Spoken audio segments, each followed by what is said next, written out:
সংস্কার না হওয়ায় নারায়ণগঞ্জের মদনগঞ্জ সৈয়দপুর সড়কের বিভিন্ন স্থানে পিচ ইট খোয়া উঠে তৈরি হয়েছে গর্ত, খানাখন্দ আর ফাটল।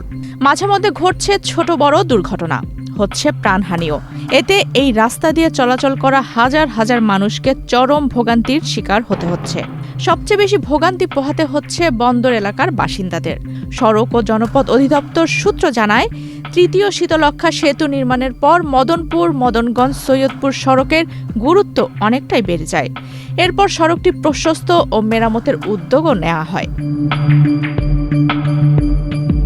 2023 সালের শুরুতে 54 কোটি টাকা ব্যয়ে 12 কিলোমিটার এই সড়কে পিচ ঢালাই, 4টি কালভার্ট ও একটি সেতু নির্মাণ করা হয়। কিন্তু এরপর বছর পার হতে না হতেই সড়কটিতে বড় বড় গর্ত আর ফাটল দেখা গেছে।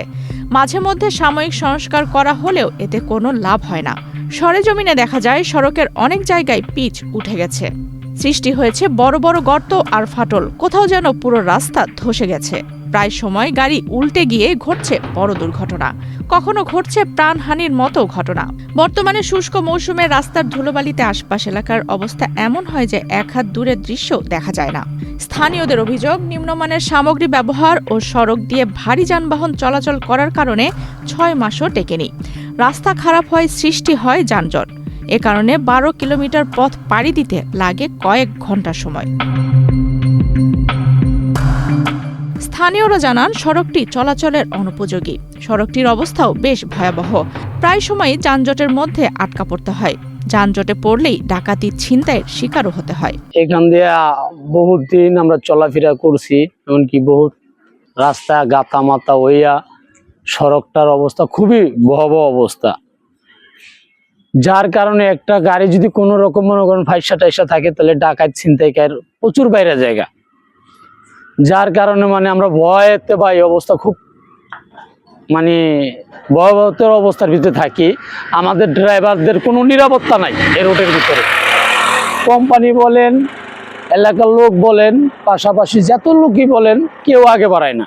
ভাই আমরা এই রাস্তাটা নিয়ে পরে এই মাস 3 ধরে আমরা এই কষ্ট করতেছি। কোনো গাড়ি আনতারি না, ভিতর দিয়ে গাড়ি আনতে লইলে 20 টাকা চান্দা দিতে হয়। এমদা মনে করেন দুলা বালু বড় বড় গাতা, গাড়ি গুড়ি ভাঙ্গিয়া নাম দিবি না শুয়ে যাইতেছে।